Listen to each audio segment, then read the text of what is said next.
Essa roda vai debater as propostas da política cidadã, que é um dos eixos que está apresentado aí no documento. A gestão pública inovadora e qualificada precisa que o Estado disponha de gestores treinados, capacitados para planejar, implementar, monitorar as políticas públicas nos ambientes inovadores. E há necessidade de se criar metas, indicadores para avaliar o alcance e os resultados dessas ações de governo. Outro desafio também é fazer a gestão pública inovadora conversar com esse novo sujeito político que quer ser protagonista, que é atuante, que não recebe, quer fazer, quer participar. Traz, então, o desafio da criação de uma nova concepção de Estado e de se fazer política. Bom, muito obrigado de novo pelo convite. Bom dia de novo a todos. Antes de começar, eu queria fazer um muito breve comentário aí à apresentação e à fala excepcional aí do Sérgio, dado que eu estou tão envolvido com a discussão da desigualdade, achei a apresentação dele extremamente intrigante. Queria só fazer duas provocações a ele. Uma é que ele falou que os pobres ficam sempre longe de tudo que é bom. Às vezes não, às vezes eles ficam perto de tudo que é ruim, né? Quer dizer, ou às vezes dos dois, né? E dizer para você o seguinte, que na verdade, os cariocas foram mais criativos, quer dizer, eles não chamam... Você falou da Vila Ademar, que tinha um nome de governador, né? No Rio de Janeiro, você tem a Vila Kennedy, que é nome de presidente americano, e Cidade de Deus, né? Então, você percebe que os pobres e os favelados no Rio são transferidos para lugares distantes, mas com nomes realmente importantes.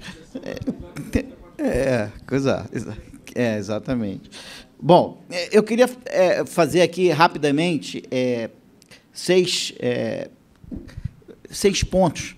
Quer dizer, que eu acho que o mais importante deles, talvez seja o primeiro, rapidamente, porque eu acho que essa discussão está ali escrita lá em cima e merecia uma discussão mais longa, é que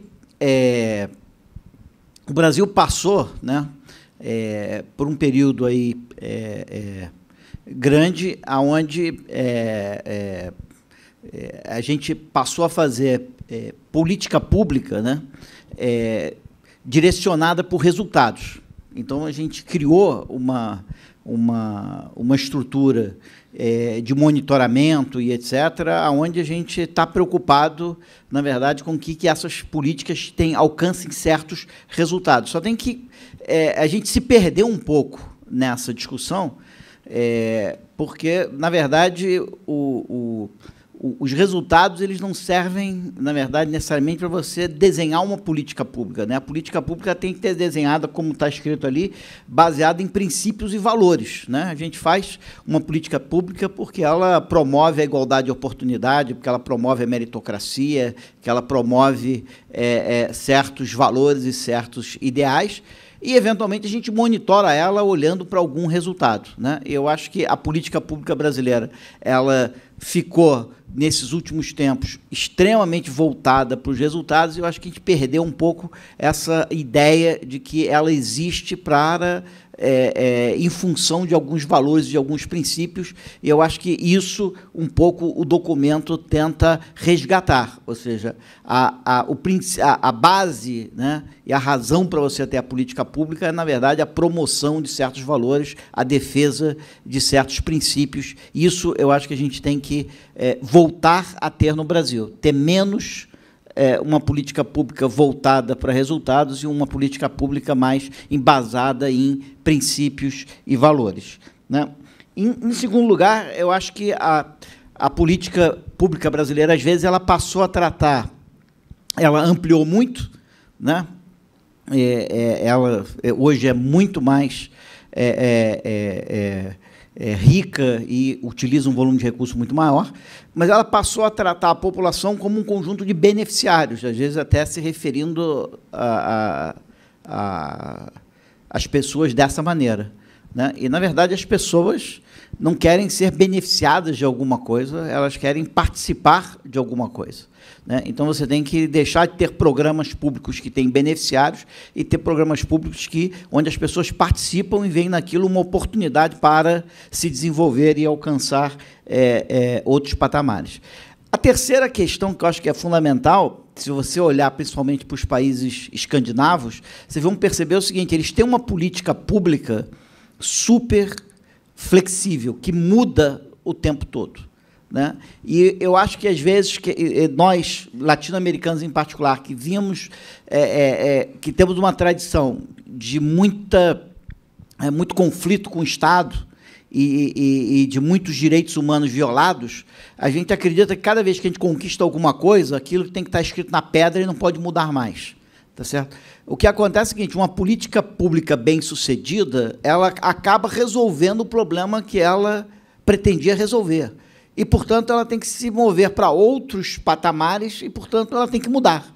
Tá certo? Então, eu me lembro, no segundo governo do presidente Lula, ele queria criar uma consolidação das políticas sociais. Eu falei: não faça isso, porque você vai congelar uma série de políticas que foram boas num certo momento e que podem não ser as melhores políticas num segundo momento. Então, você precisa de uma forma de fazer política pública que respeite absolutamente os direitos humanos, mas que, para isso, ela precise ser flexível, porque, em cada momento, a defesa dos direitos humanos vai requerer ações diferentes. Tá certo? Então, eu acho que, às vezes, com receio de quem está fazendo a política não vai defender os direitos humanos, a gente tenta congelar o que a gente tem, e isso vai gerar uma política extremamente ineficiente. Em quarto lugar, a importância ressaltada no documento de você ter um amplo sistema de monitoramento e avaliação. A NECA colocou aqui, você tem o Pronatec, um fantástico programa de qualificação profissional, onde a gente não tem nenhuma clara avaliação. Ciência Sem Fronteira, outro programa, outra ideia fantástica, onde a gente tem muito pouco monitoramento e avaliação. Então, a gente gasta bilhões e bilhões de reais em políticas públicas com muito pouco sistema de monitoramento e avaliação, para não dizer o que faz o BNDES, que utiliza um volume gigantesco de recursos, e a gente sabe muito pouco exatamente qual é o impacto, exatamente no que foi usado e que efeito teve tudo isso. Em quinto lugar, com o sistema de monitoramento, como a NECA colocou também, o sistema de monitoramento, você criou, por exemplo, metas do Todos pela Educação, metas do próprio MEC sobre educação, e essas metas não foram cumpridas. E nós não temos um sistema de governança de dizer assim: bom, e daí? Ok, elas não foram cumpridas, o que vai acontecer?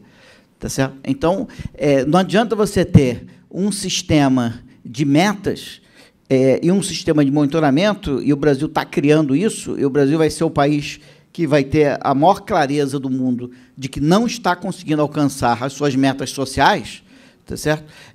Mas nós temos que ter um sistema que diga o seguinte: bom, que consequência que isso vai ter? Tá certo? Então, o que se segue ao não cumprimento de metas sociais importantes? Porque o não cumprimento dessas metas quer dizer que nós não estamos atendendo os direitos humanos de uma quantidade grande de pessoas. Então, que consequências isso vai ter? Qual é a governança desse sistema? E, por fim, eu queria chamar a atenção da necessidade, né, não só da inovação, que também é muito chamada a atenção no documento, mas a questão dos incentivos. O caso da educação, de novo, é perturbador. Por exemplo, se você for a São José dos Campos, você tem 6 escolas em São José dos Campos de ensino fundamental e médio que têm padrões europeus. Escolas públicas em locais pobres, que tem 6 de DEB, que é meio que o padrão médio da OECD hoje.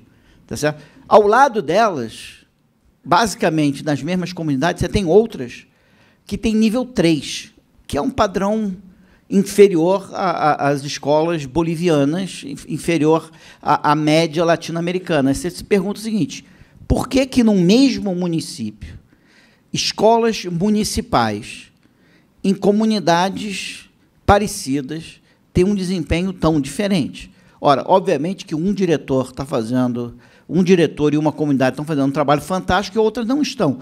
A questão é por que um não copia o outro? Né? Quer dizer, se a TAM inventa uma mudança pequenininha, a Gol, no outro dia ou na outra semana, já copiou ou está olhando para aquela mudança e dizendo, isso aí não é bom, isso aí vai dar prejuízo, tá certo? Ou seja, você tem um sistema que, numa sociedade aberta, é muito importante, de você copiar, inovar e etc., que no nosso sistema educacional não acontece. Tá certo? Então, não é que o Brasil, já foi falado aqui, não sabe fazer educação. O Brasil sabe fazer mais educação do que muitos países. A questão é que aqueles que sabem fazer educação não são copiados por aqueles que não estão fazendo um trabalho tão bom, não tem incentivo para que eles copiem. Então, para o sistema público de ensino e políticas públicas em geral funcionarem bem, nós vamos ter que desenhar incentivos para que as melhores práticas sejam copiadas e os melhores desempenhos sejam valorizados e estimulados. Muito obrigado. Bem, bom dia, pessoal. Em primeiro lugar, eu quero destacar este trabalho que o IDS fez, e concordo inteiramente com o que Viola disse na mesa anterior, sobre a qualidade desse trabalho. Eu quero cumprimentar o Capô, a Juliana e toda a equipe por isso. É um trabalho impecável. Então, a equipe precisou ter uma inteligência especializada para compreender todos os detalhes, as delicadezas do processo, os significados, para conseguir gerar esse trabalho. Então, eu quero mesmo cumprimentar muito a todos e dizer que dá gosto participar de um esforço desse. Exatamente pela sua qualidade até o momento, é que eu acho que, nesse momento, nós devemos pensar qual será o próximo passo. O que implica uma continuidade de um trabalho desse. Acho que o IDS ocupa um lugar muito inovador e tem que ter a preocupação de manter esse espírito de inovação, o que não é nem um pouco fácil diante do desafio que significa estar hoje na sociedade brasileira, com todo o contexto que nós temos, e tentar, daí, extrair energias, forças, congregação de ideias, de inteligências, de esforços, para dar uma nova direção, para apontar um novo rumo, que, no caso aqui, está simbolizado pela maior qualidade da democracia e pela sustentabilidade entendida como uma multiplicidade que não separa mais, cuidados com o meio ambiente, justiça social, economia, consegue colocar tudo dentro do mesmo instrumento, que nós chamamos de sustentabilidade. Agora, isso ainda é muito pouco entendido, e há dificuldades de toda a ordem para entender isso, que são as dificuldades naturais de algo que é diferente, visto que a cabeça das pessoas, os usos, os costumes, as relações estão todas impregnadas de um modelo compartimentado, de um modelo de excludente, onde uma determinada ideia só vai adiante se ela derrotar várias outras no caminho. Não está, em nenhum momento, no atual modelo, claro que é possível você ir agregando ideias e não simplesmente lutando pela hegemonia de uma. Né? Então, esse método de ser, de pensar, de se reunir, de gerar resultados, não é a prática. Portanto, você querer fazer com que uma plataforma para um futuro sustentável se impregne de um novo método é uma dificuldade muito grande. O IDS está num bom caminho porque conseguiu fazer isso mais ou menos no micro-universo. O desafio, a meu ver, será ampliar. Será levar para, como disse aqui, acho que o Sérgio, para os lugares longe, os lugares que estão longe, entendeu? Para mais adensar esses propósitos, adensar esse caminho com outras visões, outras forças e outras possibilidades de agregação. Por enquanto, a gente ainda está patinando no nosso modelo anterior de obter as convergências. Me parece que o IDS agora tem que tentar levar essas suas propostas para provocar outros tipos de convergência mais amplas, mais diversificadas e, geograficamente, inclusive, diferentes daquelas que nós estamos acostumados. O IDS é um movimento, é um ativismo, é uma militância? De certa forma, sim, mas, na prática, não é nada disso. Mas tem um papel importantíssimo, que é de tentar mobilizar as forças que querem gerar um novo conhecimento, que não é um conhecimento de estilo acadêmico, embora se nutra do estilo acadêmico e faça parcerias com ele. Mas o que esse processo pode deslanchar é um novo conhecimento político, um novo conhecimento de militância social. E, nesse sentido, o IDS é um provocador e um alimentador. Daí, sim, nós vamos gerar a invenção necessária para a sustentabilidade. E, nesse ponto, para não me alongar muito, acho que a principal invenção que o país precisa fazer, que, na verdade, é um esforço global. Isso aí está aparecendo em muitos lugares. Nós não estamos descobrindo nada tão original aqui. E esse grande movimento, vamos dizer assim, que está tentando conseguir liga, e nós fazemos parte desse esforço para conseguir uma liga, né? Me parece que tem pela frente o maior desafio é a política. Em primeiro lugar, porque tudo isso que eu falei é a política, né? Mas, para que isto se transforme em padrão, precisa passar pelos processos de decisão política. E os processos de decisão política estão todos congestionados por um sistema político absolutamente ultrapassado, gasto, e que suga as energias da sociedade como se fosse uma vampirização mesmo. Então, é esse sistema político que a sociedade tem que mudar. Em primeiro lugar, ela se transformando em relação à política. Não há nenhuma possibilidade de nós pensarmos numa renovação a partir das próprias instituições do sistema político, como, por exemplo, o Congresso, a não ser que a própria sociedade dê uma ordem de mudança bastante clara, por meio de ações, por meio de impulsos que já existem, né? Já existem, nós estamos vendo isso diariamente. Só que não se transformou ainda numa nova força política dentro da sociedade para exigir um sistema político compatível com as necessidades de mudança do modelo de desenvolvimento, de mudança da ideia de qualidade de vida, de mudança do próprio objetivo da sociedade e dos indivíduos em relação ao que considera felicidade, realização e objetivo de vida.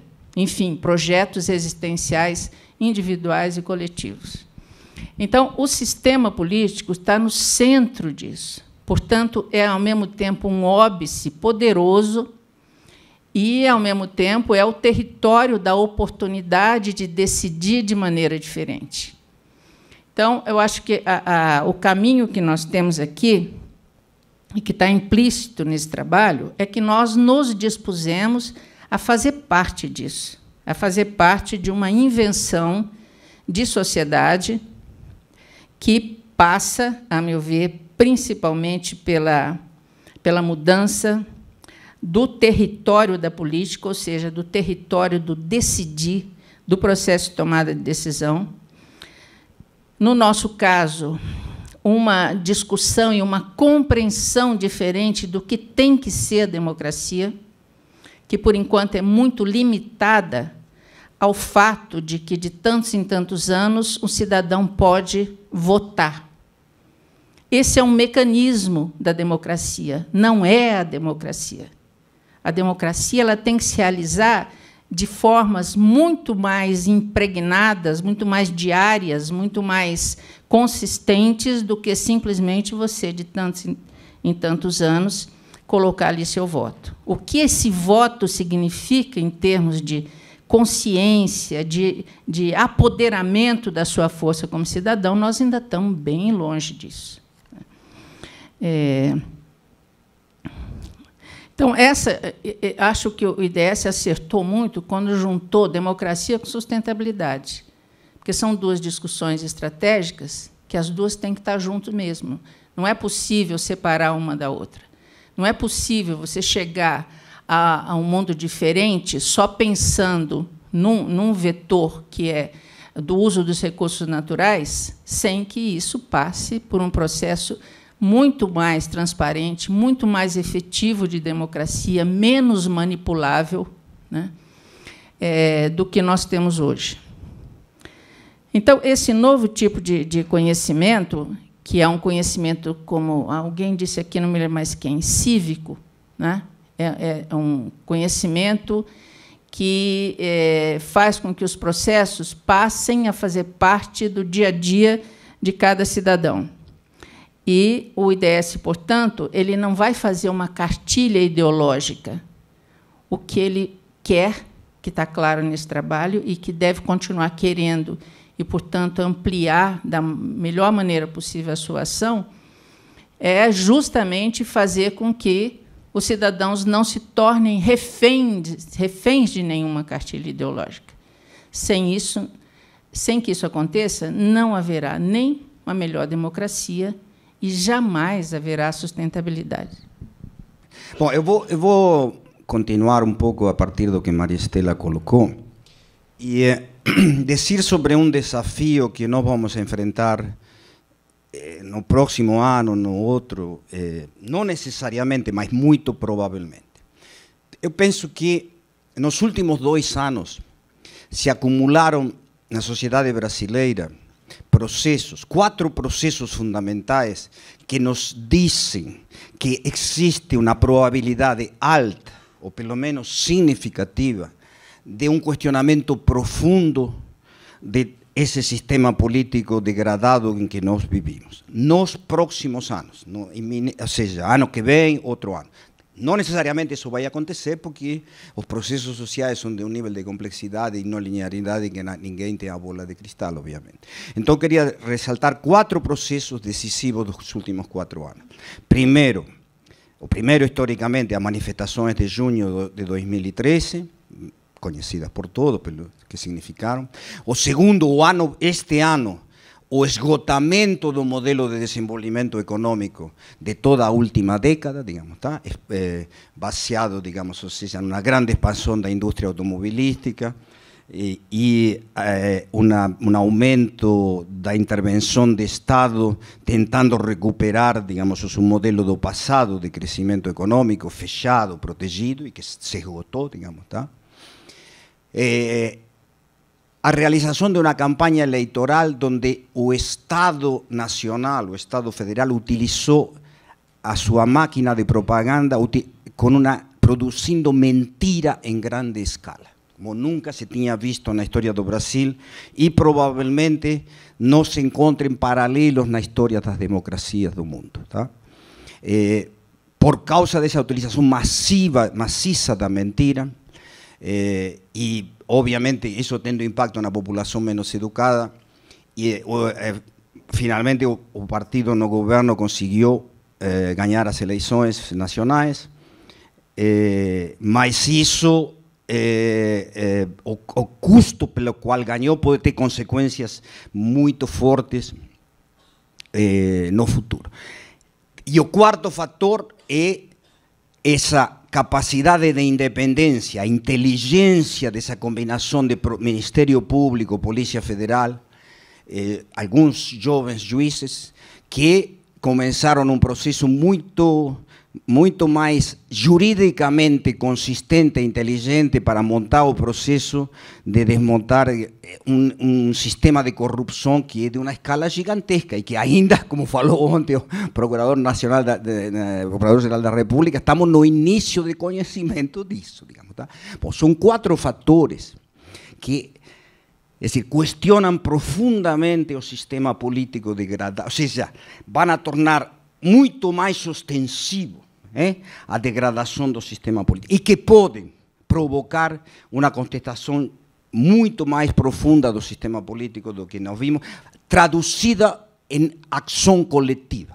É lógico que as estruturas que hoje existem, associativas, políticas e demais, para traduzir essa contestação de ação coletiva são estruturas limitadas, ou seja, mas, por exemplo, nesse sentido, uma instituição como o IDS pode ter um papel muito mais importante do imaginado em canalizar esse processo. E aqui vem uma coisa que este documento é um dos pontos vulneráveis deste documento, que o pouco ênfase dado à questão da qualidade da democracia representativa. Ou seja, o documento coloca muito bem a importância da democracia direta, da democracia participativa, tá?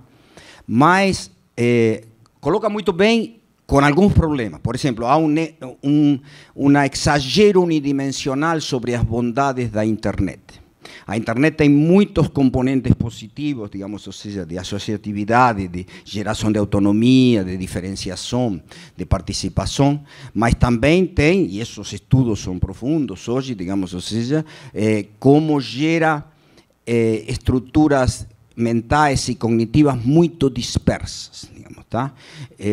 E isso é um problema, porque é um problema, digamos, ou seja, a dificuldade de foco e de acumulação, em termos de como se desenvolve o processo de ação individual e de ação coletiva.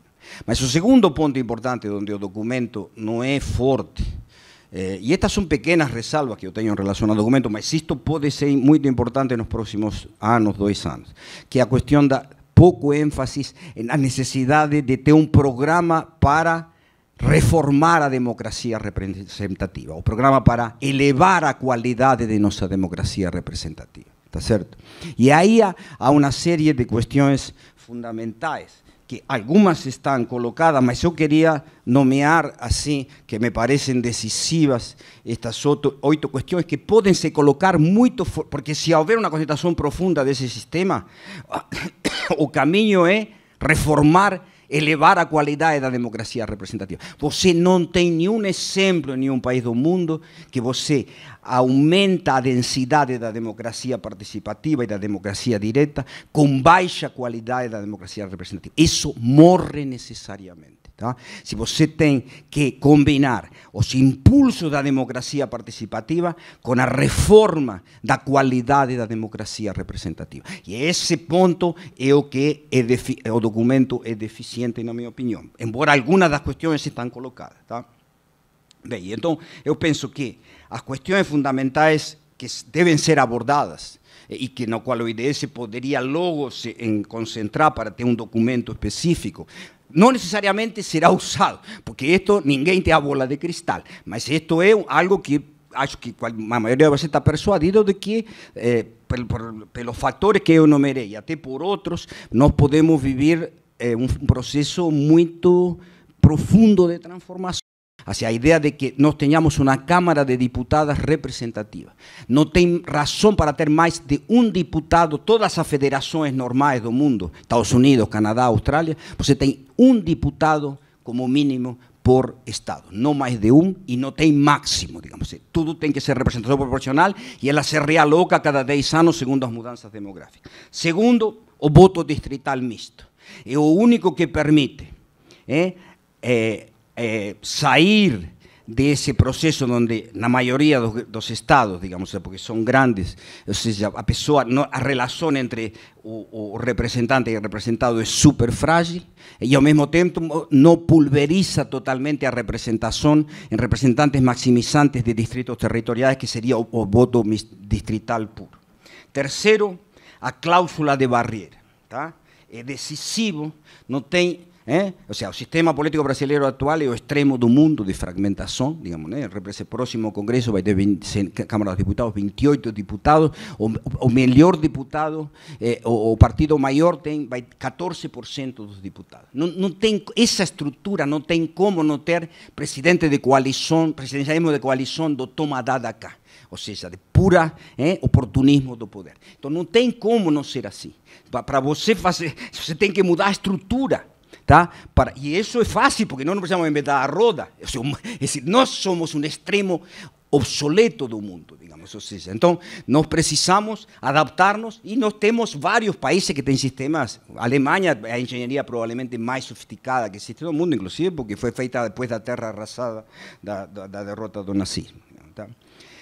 A cláusula de barreira, então, de 4 ou 5%, permite a diminuição radical do número de partidos, tá? E que não seja 4 ou 5% dos votos, em um mínimo de 1/3 do Estado, para evitar partidos puramente estaduais ou puramente regionais, que não são positivos.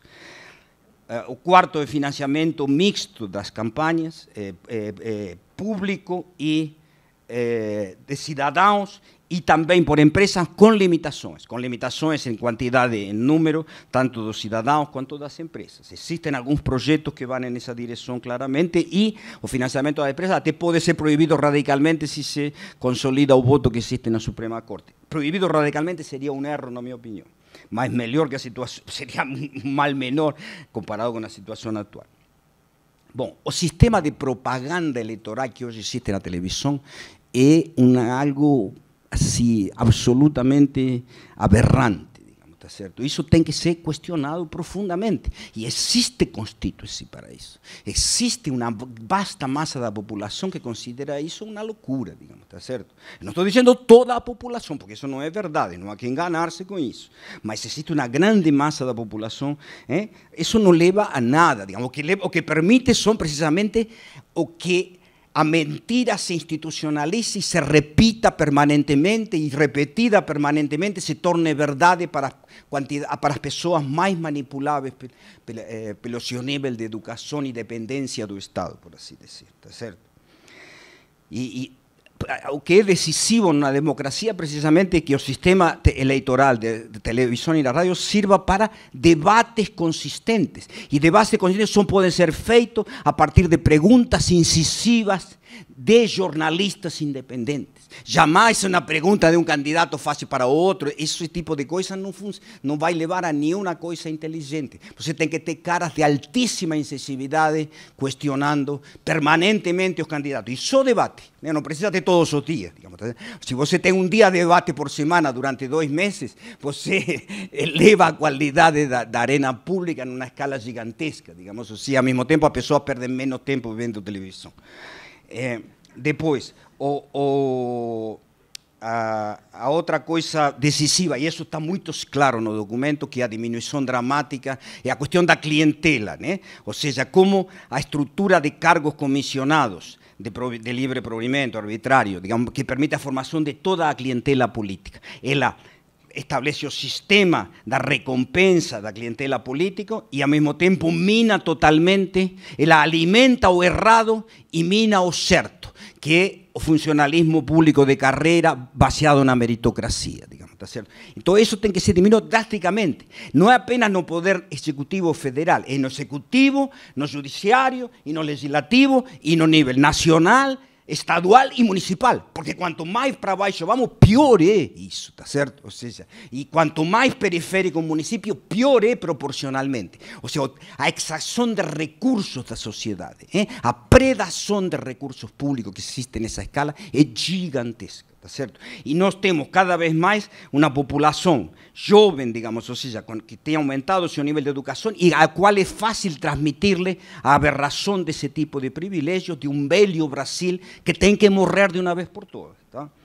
E o último ponto, que está bem colocado também no documento, é o fim da reeleição. É decir, a reeleição em uma sociedade de alto nível educacional e cívico não seria problema, tá certo? Uma reeleição não é problema.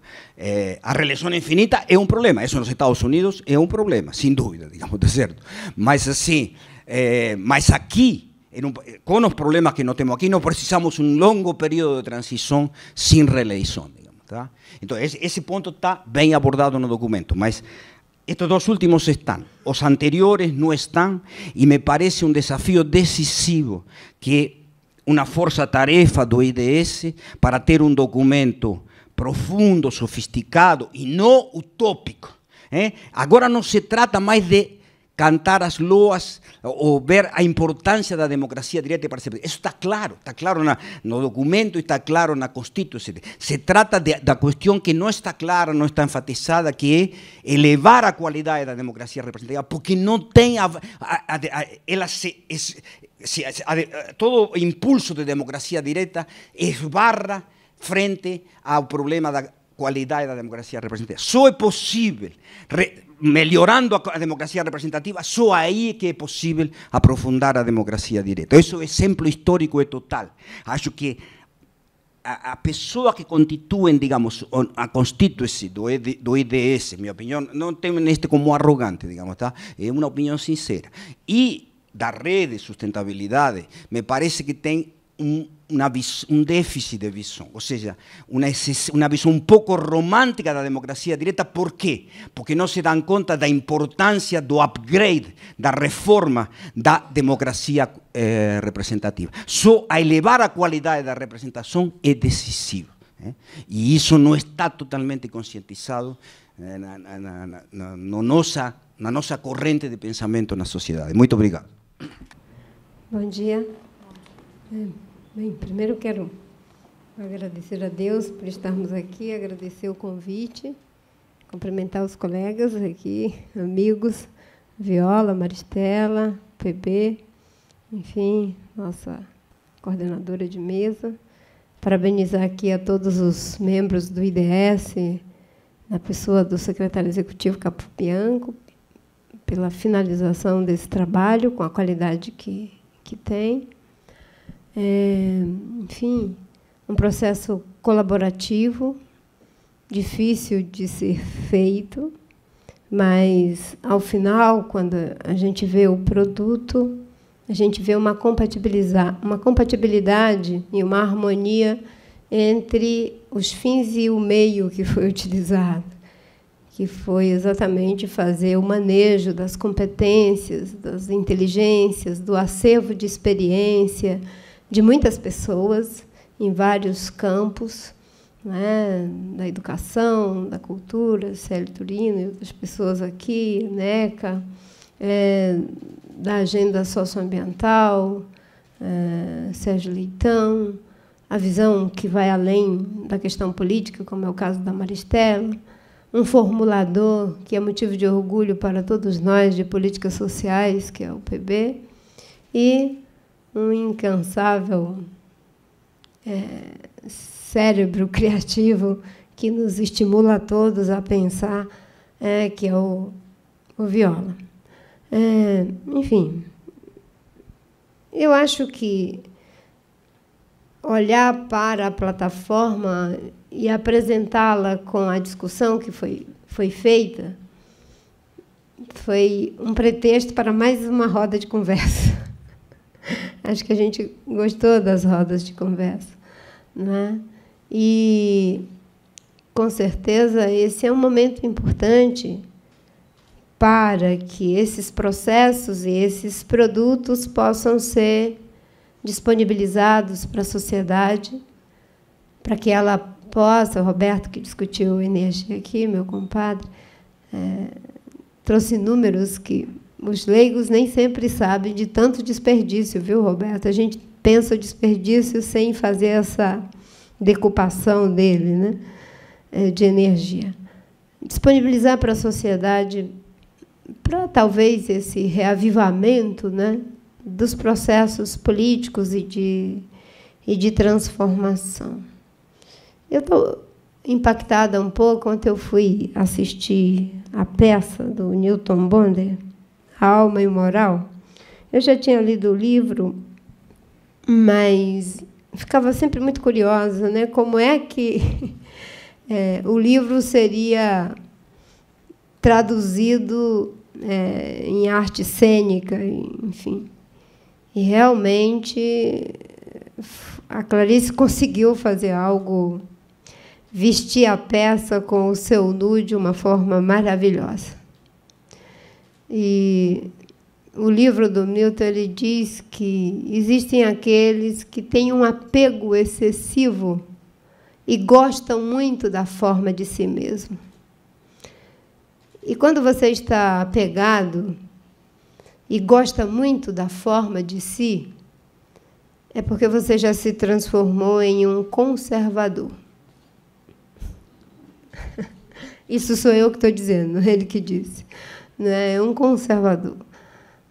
A forma de nós mesmos é muito, às vezes, confortável, agradável. A gente já sabe até onde é que dói, onde é que não dói, onde trisca, onde não trisca, né? E não se arriscar em relação a determinados aspectos e pagar o preço, muitas vezes difícil, por não ficar na forma de si mesmo, é algo difícil e doloroso. E talvez pensar a política, como disse a Maristela, como a principal ferramenta para que a gente possa viabilizar todas essas mudanças que foram colocadas aqui, insisto, né? Boa parte do que conquistamos e boa parte do que precisamos conquistar talvez não aconteça em função do atraso na política. E, obviamente, que esse atraso não pode ser atribuído a um grupo, a uma pessoa. É fruto de um processo coletivo que gerou, que produziu tudo isso, independente, às vezes, até da nossa vontade. Então, eu penso que tem um desafio, esse desafio, né, de viver esse paradoxo. Como é que a gente renova, como é que a gente inova e, ao mesmo tempo, conserva? Como é que a gente cria processos que favoreçam a vida econômica, a vida social, a vida cultural, a vida de uma gestão pública de qualidade, competente, eficiente, ética, não é?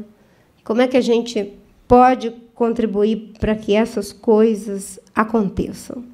E, mais uma vez, o Milton diz que o que favorece a vida é tudo aquilo que não é dissimulado, não é?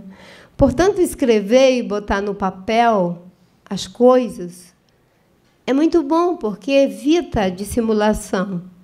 E você pode encontrar aqui o que tem e o que falta. E é por isso que o Viola diz, bem, aqui está muito bem colocada a questão da democracia direta, mas falta aprofundar a democracia representativa, não é? Eu concordo que o que favorece a vida é o que não é dissimulado, né? E ele diz que a gente geralmente pensa que o corpo é transgressor e de que a alma é que é conservadora, ligada à tradição. Ele diz a alma é que é transgressora, o corpo é conservador e há uma dissimulação. A alma se passa por conservadora e o corpo se passa por transgressor, não é? A psicanálise lida bem com isso, acho que a espiritualidade também, enfim, por isso que ela traz isso de um rabino judeu, e muito interessante. Mas botar no papel, sabe, Capô, as coisas, é muito bom. Evita a dissimulação. porque a dissimulação não favorece a vida política, não favorece a vida democrática, não favorece a vida cultural, né? E, muitas vezes, a gente pode até dissimular, né, por esse apego exagerado à forma de nós mesmos, né? O apego exagerado à forma de nós mesmos nos leva aos simulacros, né? E eu acho que esse é um momento da gente viver, né, esse contato com a transgressão que respeita, com a transgressão que é capaz de respeitar o outro.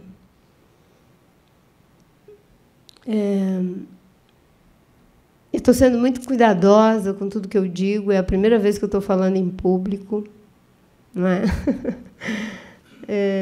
E quero me ater mesmo a isso aqui, né, como proposta, como algo para ser debatido, não é? Não é uma verdade, é uma parte da verdade, não é a pergunta fundamental que foi feita aqui, foram algumas perguntas, que suscitou boas respostas, e eu acho que é assim que o processo tem que ser visto. Eu quero concluir dizendo que é muito triste ver, às vezes, os documentos que são feitos irem sempre para as prateleiras, né? E, por mais doloroso que tenha sido o processo político, não para pessoas individualmente, mas para os avanços da qualidade democrática, que o Viola colocou tão bem, como foi avassalador esse processo, não é? Foi muito bom ver que muitas das coisas que estão aqui conseguiu também estar em um programa de governo, não é? Para evitar a dissimulação das coisas, não é? E poder pagar o preço por posições que se assumem, né? Quando as pessoas me perguntam se é oposição à situação, eu vou lá com o meu marinês castiço, né? E digo que não, que nem é oposição, nem situação, mas assume posição, que nem direita e esquerda, mais à frente, aquelas coisas que vocês todos sabem.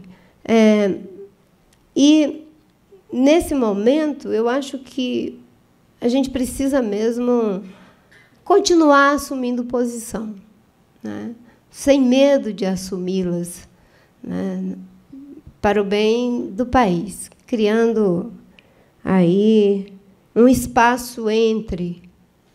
Eu gosto muito da ideia do Winnicott de que as coisas acontecem nos espaços entre, né? Nos espaços transicional, como ele costuma dizer, né? E, obviamente, que muitas coisas acontecem nos espaços entre as eleições. Aliás, as eleições nada mais são do que os frutos que se colhe, do que se ara e semeia no espaço entre uma eleição e outra, que é onde acontece a verdadeira vida política. Quero parabenizar o esforço de todos que contribuíram e continuar com essa ideia de que a verdade não está com nenhum de nós, ela está entre nós. E essa verdade entre nós precisa ter esse olhar respeitoso para o outro, né? Esse outro que me revela, que me desvela e que se revela principalmente quando tenta me revelar. Muito obrigada.